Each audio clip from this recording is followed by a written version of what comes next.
Hello students, আমি Bablu. Welcome to my YouTube channel WB study point. আজ আমরা আলোচনা করব তোমাদের ক্লাস 9-এর লেসন 3 ইংলিশ বিষয়ের যে অটম যে কবিতাটি আছে, অর্থাৎ যে পোয়েমটি আছে, যে পোয়েম আমি আগের ভিডিওয়ে তোমাদের word by word, line by line সমস্ত বাংলা মানে বলে দিয়েছিলাম। তোমরা যদি ভিডিওটি দেখে না থাকো, ডেসক্রিপশনে লিঙ্ক দেওয়া আছে, অবশ্যই গিয়ে দেখে নেবে। আজ আমরা এর যে এক্সারসাইজগুলো আছে সেইগুলো আজ আমরা সমাধান করব। তোমরা ভিডিওটি শেষ পর্যন্ত খুব মনোযোগ সহকারে দেখো। তো চলো ভিডিওটি শুরু করা যাক। তো দেখো, এক্সারসাইজ 1-এ আছে tick the correct answer from the given alternatives, অর্থাৎ নিচের বিকল্পগুলি থেকে সঠিক উত্তরটি তোমরা টিক দিতে বলেছে।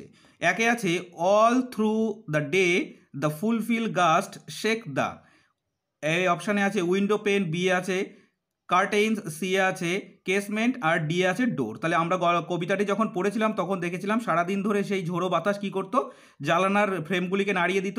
তাহলে উত্তরটি হয়ে যাবে আমাদের অপশান সি। তো তোমরা লিখে নেবে কি কেসমেন্ট।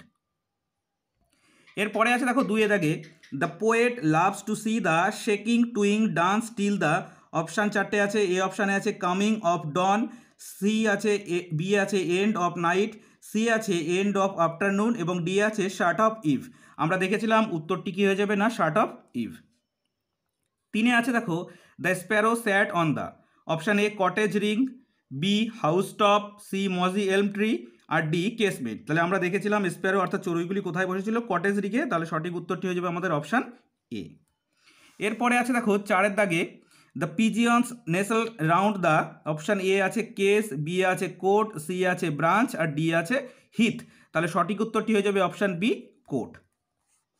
এবার 5-এ আছে দেখো the cock was ক্রোয়িং upon the, আমরা দেখেছিলাম কিসের উপর, এখানে আছে দেখো অপশান এ আছে ডাং হিল, বি আছে লি, সি আছে ট্রি টপ, আর ডি আছে মিল সেলস। তাহলে দেখেছিলাম আমরা কি, the cock was ক্রোয়িং upon the কি ডাং হিল। তাহলে সঠিক উত্তরটি হবে আমাদের অপশান এ।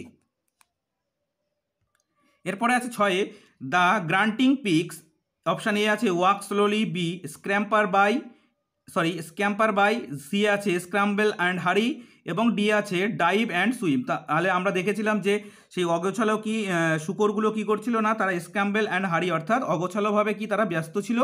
তাহলে সঠিক উত্তরটি হয়ে যাবে আমাদের স্ক্রাম্বেল অ্যান্ড হারি অর্থাৎ অপশান সি। এবার দেখো এক্সারসাইজ 2-তে বলেছে answer the following questions within 25 ওয়ার্ডস, অর্থাৎ নিচের যে প্রশ্নগুলো আছে 25টি শব্দের মধ্যে উত্তর লিখতে বলা হয়েছে। 1-এর দাগে আছে what happens to the leaves of the mossy elm tree in autumn, অর্থাৎ অটমে সেই যে শুকনো পাতাগুলো ছিল মোজি এলম ট্রি, তাদের কি অবস্থা হয়েছিল। তো চলো উত্তরটি খাতায় দেখে নেওয়া যাক। তো দেখো উত্তর 1-এর দাগের এইভাবে লিখবে the sudden blow of wind drives away the dry and withering leaves from the mossy elm tree in autumn and scattered them all over the window pane and lane. তো আমি আর মানেগুলো বলছি না, তোমরা নিশ্চয়ই বুঝতে পারছো। তাহলে কি মোজি এলম ট্রির যে পাতাগুলো আছে সেগুলো কি শুকনো পাতা, যেগুলোর মধ্যে কোনো রকম সতেজ ছিল না, সেগুলো কি ঝোড়ো বাতাসের ফলে কি করছিল, পড়ছিল এবং ছড়িয়ে ছিটিয়ে, সেগুলো কোথায় ছিল না, জানালার ধারে এবং যে খালি গলিগুলো আছে সেখানে। এবার 2-এর দাগের প্রশ্নটি দেখো what are the things the poet loves to see on November days, অর্থাৎ পোয়েট বা কবি নভেম্বরের দিনগুলোতে কি দেখতে ভালোবাসতেন। তো দেখো উত্তরটি on dull November days the poet loves to see the cottage smoke curling upwards through the trees, the pigeon in their cote, the cocks crowing upon the dunghill, and the males reeling over the heath. তাহলে কি হচ্ছে, নভেম্বরের দিনগুলোতে লেখক দেখতে ভালোবাসতেন যে কটেজের মধ্য থেকে যে ধোঁয়াগুলো উঠছে গোল গোল বা কুণ্ডলীকৃতভাবে ওপরের দিকে গাছগুলোর মধ্য দিয়ে, এবং পায়রাগুলো যেগুলো তাদের বাসায় বসে আছে, এবং কি মোরগ অর্থাৎ এক জাতীয় মোরগ, সেগুলো কি করছে না, যে ডাং হিল অর্থাৎ গোবরের ঢিবির উপর উঠে ডাকছে, এবং যে মিলসগুলো আছে সেগুলো বা মিল থেকে যে কী করছিল, যে কাটা অবস্থায় পড়ে থাকা জমি সেখান থেকে সেগুলোকে ভালোভাবে দেখা যাচ্ছিল। এবার দেখো এক্সারসাইজ 3-তে বলেছে state whether the following sentence are in active or passive voice, বলছে এর মধ্যে থেকে কোনটা অ্যাক্টিভ ভয়েস এবং কোনটি প্যাসিভ ভয়েস সেটি আমাদের দেখতে হবে।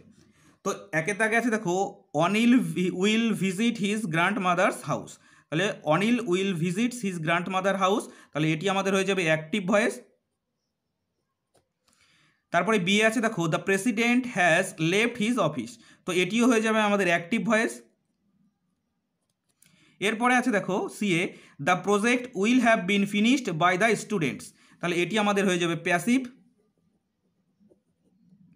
এবং 4 নম্বর অর্থাৎ ডি এর দাগে যেটি আছে, Paramita's leave has been sanction by the school authority, তাহলে এটিও হয়ে যাবে আমাদের প্যাসিভ।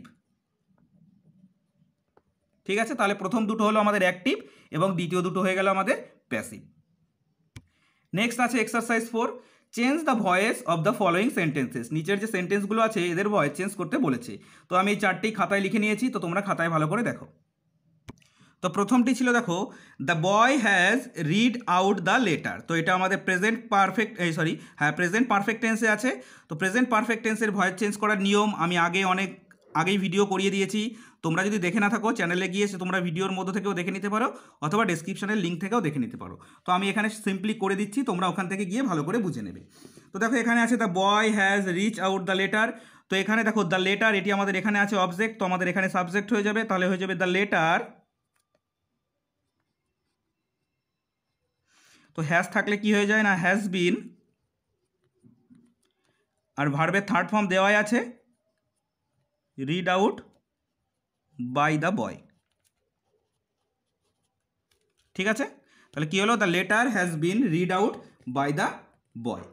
এর পরেরটি আছে দেখো, I shall have bought a cricket bat by tomorrow, তো এটা আমাদের দেখো এ ক্রিকেট ব্যাট, তো এটি আমাদের অবজেক্ট আছে, তো এখানে সাবজেক্ট হয়ে যাবে, তো আমরা লিখবো এ ক্রিকেট ব্যাট। এখানে শ্যাল আছে, তো আমরা লিখবো shall have been bought by me, I থাকলে মি হয়ে যায়। তো এখানে আছে দেখো বাই টুমোরো বলে দেওয়া আছে, তো আমাদের এখানে বাই টুমোরোর জায়গায় আমাদের লিখতে হবে কি বট, এখানে বাই মিটা আমরা পরে লিখবো, তো আমরা এখানে লিখবো বাই টুমোরো থেকে থাকলে নেক্সট ডে হয়ে যাবে বাই মি। ঠিক আছে, এরপরে আছে দেখো CA, Sohini's friend had organised a picnic, তো এটা দেখো পাস্ট পারফেক্ট টেন্সে আছে, তো আমরা এটি কি করব না এক পিকনিক লিখবো। এখানে আছে হ্যাড, তো আমরা লিখবো হ্যাড বিন, এটা ভয়েস চেঞ্জের নিয়ম। অর্গানাইজড অর্থাৎ থার্ড ফর্ম দেওয়াই আছে ভার্বের, তো আমরা সেটি লিখে দেবো by Sohini's friend.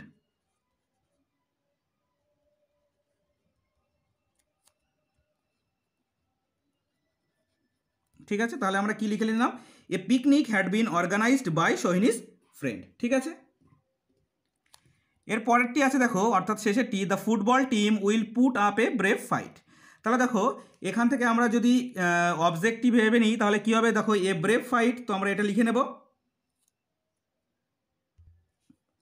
A brave fight. তো দেখো এখানে আছে উইল, তো আমরা এখানে লিখে নেব উইল হ্যাভ বিন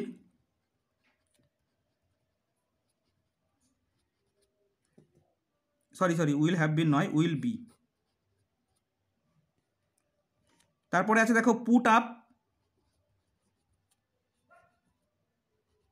তারপরে হয়ে যাচ্ছে আমাদের বাই, তো এখানে আছে দেখো দ্য ফুটবল টিম, তো আমরা লিখে নেব দ্য ফুটবল টিম। তাহলে কি হলো, a brave fight will be put up by the football team. ঠিক আছে, এবার দেখো এক্সারসাইজ 5-এ কিছু ন্যারেশন দেওয়া ছিল, সেগুলো আমরা চেঞ্জ করব। এর দাগে ছিল I said to him will you share your tiffin with me, তো দেখো এটি আমাদের ইন্ট্রোগেটিভ সেন্টেন্সে আছে, তো আমরা এটিকে চেঞ্জ করব। তো আমরা এখানে লিখবো সেইড টু জায়গায় লিখবো আক্স, তাহলে লিখবো আই আক্সড হিম। তো উইল আছে দেখো আমাদের এখানে ইন্ট্রোগেটিভ সেন্টেন্স কিন্তু ডাব্লিউএইচ দিয়ে শুরু হয়নি, তাই আমরা এখানে লিখবো ইফ বা ওয়েদার লিখতে পারি, তো আমরা লিখবো if he would share his tiffin with me.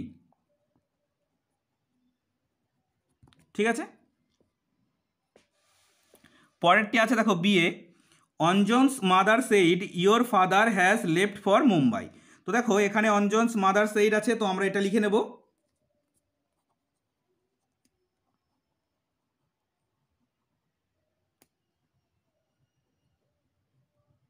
অঞ্জুস mother আমরা লিখে নিলাম। সেড দ্যাট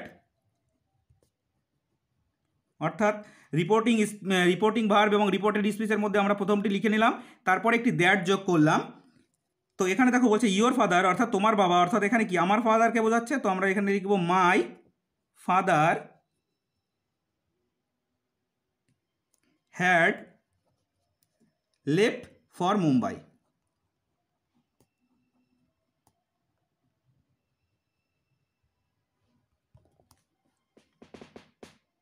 এরপরে আছে দেখো CA, the girl triumphantly said hurray we have won the match. তো দেখো এটা আমাদের এক্সক্লামেটরি সেন্টেন্সে আছে, তো আমরা এখানে লিখে নেব the girl exclaimed with joy. তাহলে কি হলো, the girl exclaimed with joy that they had won the match.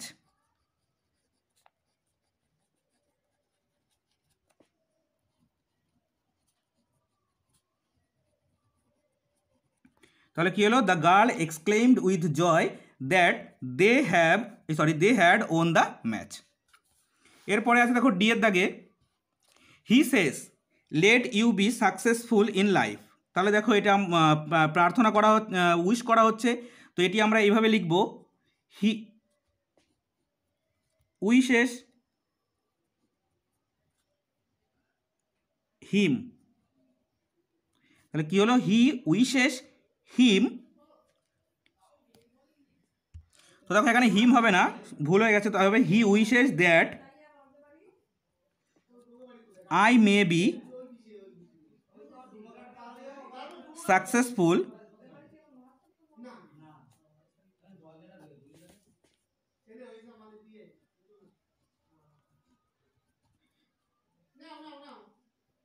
In life. তারপর আছে দেখো ইয়ে দাগে, the captain informed the tournament was postponed last month. তো এটি হয়ে যাবে the captain informed that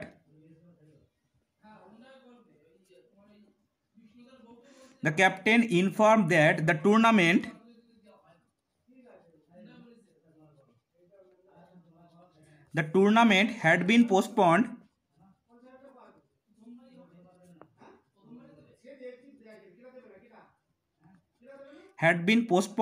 the previous month.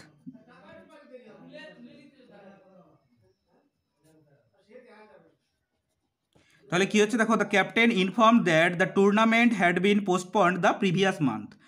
Last month আছে, ওই জন্য আমরা এখানে লিখেছি প্রিভিয়াস মান্থ। ক্লিয়ার? তো এরপর দেখো এক্সারসাইজ 6 এবং এক্সারসাইজ 7 তোমাদের একটা প্যারাগ্রাফ এবং আর একটা বায়োগ্রাফি লিখতে বলা হয়েছে। তো তোমরা এটা নিজের বাড়িতে প্র্যাকটিস করবে, যদি না পেরে থাকো অবশ্যই কমেন্ট করে জানাবে, আমি নেক্সট ভিডিও এটি করিয়ে দেবো। তো আজকের ভিডিও যদি ভালো লেগে থাকে অবশ্যই লাইক করবে এবং চ্যানেলটি সাবস্ক্রাইব করে নিয়ে বেল নোটিফিকেশান অল করে রাখবে পরবর্তী সমস্ত ভিডিওগুলোর নোটিফিকেশান পাওয়ার জন্য। তো চলো আজ এই পর্যন্তই, পরের ভিডিওয় আবার দেখা হচ্ছে। Thank you for watching.